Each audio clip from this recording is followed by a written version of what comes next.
La emergencia malaya o Malaca fue uno de los tantos conflictos originados a raíz de la Guerra Fría, y uno de los más olvidados actualmente.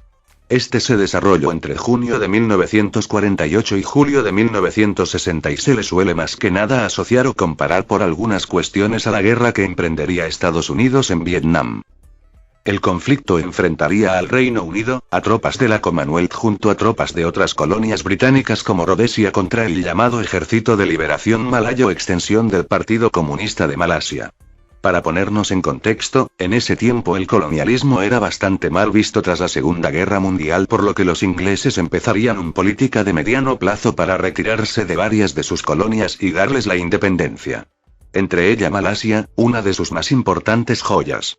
Para 1948 la colonia estaba regida en varios estados. Hay que recordar que Malasia contiene varias etnias atraídas durante el período colonial, como indios o chinos.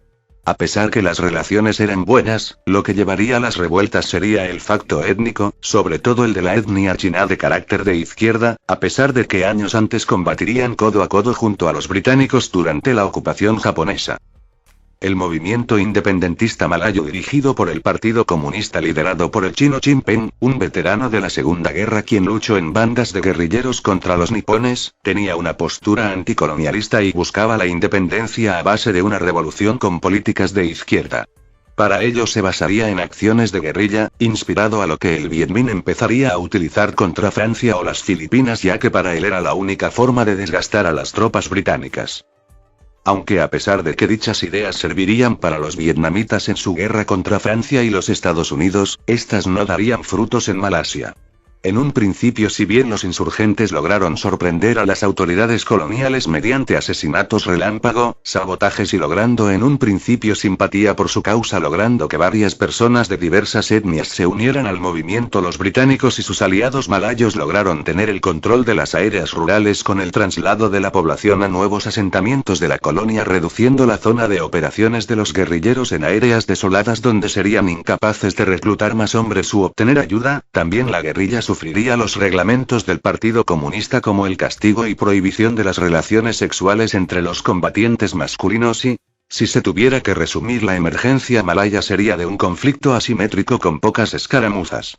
Los guerrilleros no lograrían tener un control total de algún área más allá de sus campamentos que databan de la guerra contra Japón. Las estrategias británicas consistían en realizar patrullas en la selva con pocos hombres, unos 10 como máximo, casi siempre sin ninguna novedad, y tanto la Real Fuerza Aérea Británica o RAF junto a las fuerzas especiales como el SAS británico, que volvió a ponerse operativo tras ser disuelto al finalizar la Segunda Guerra Mundial, no tuvieron un papel muy destacado.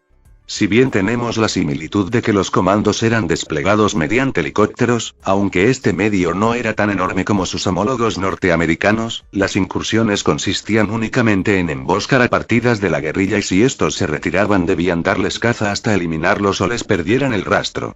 Ese sería un resumen de este conflicto bélico. Tras que los británicos se retiraran dándole la independencia a la colonia, el Ejército de Liberación Malayo quedó en auge.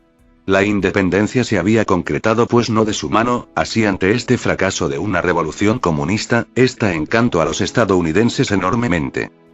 Así, ante una muy probable intervención estadounidense en el sudeste asiático tras la derrota francesa, empezaría un agradable intercambio de información entre los americanos y los ingleses.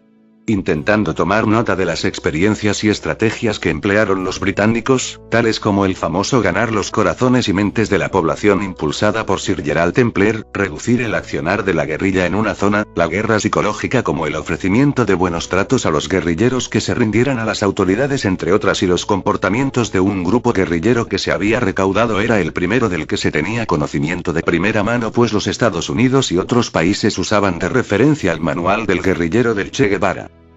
Los norteamericanos en ese tiempo habían enviado a Vietnam asesores militares para las fuerzas del ejército de Vietnam del Sur, y una escalonada intervención de tropas iría aumentando. Si bien oficialmente los Estados Unidos intervino en 1965, no se tardó en poner en práctica las recomendaciones de los británicos. Un ejemplo es el establecimiento de poblados fortificados para alejar a los civiles de la influencia del Vietcong. Pero los Estados Unidos se darían cuenta tarde que Vietnam no era Malasia. Para enumerar algunas diferencias del porqué el fracaso de dichas metodologías hay que tener en cuenta estos factores. Para empezar, el Vietcong, o sea la guerrilla vietnamita con asiento en Vietnam del Sur, poseía mucha más experiencia de combate, pues varios de sus miembros eran veteranos de la guerra de Indochina. Otro punto es que en Vietnam no había tanta disgregación de etnias, no como en Malasia, donde el Ejército de Liberación Malayo era casi el 95% descendientes de chinos.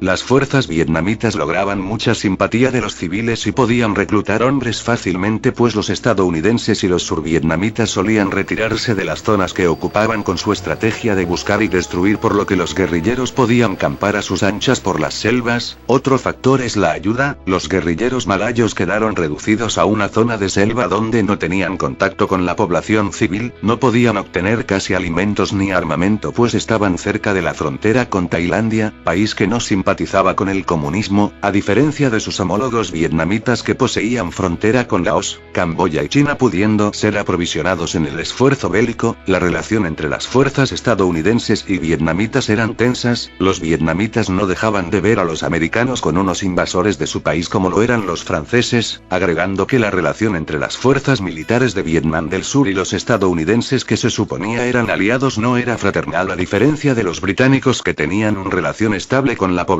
y con figuras de la política malaya. En cuanto al factor bélico, los ingleses luchaban contra únicamente una guerrilla en una zona reducida, por lo que no pudieron emplear a sus fuerzas aéreas y blindados, mientras que todo Vietnam era un campo de batalla gigantesco con artillería, combates aéreos y bombardeos era algo frecuente. Y para cerrar las diferencias está el número de bajas. Durante las operaciones contra insurgentes en Malasia se estima 6.710 guerrilleros cayeron en combate, mientras que las fuerzas británicas en esos años fue de 518, sin contar a las fuerzas policiales malacas y civiles. Mientras los estadounidenses cosecharon 60.000 muertos, Vietnam del Sur 250.000 hombres, los norvietnamitas se estiman en casi 1 millón. Como diría el corresponsal de guerra Bernard Floyd, comparar el conflicto malayo con otros solo conduce a una peligrosa desilusión.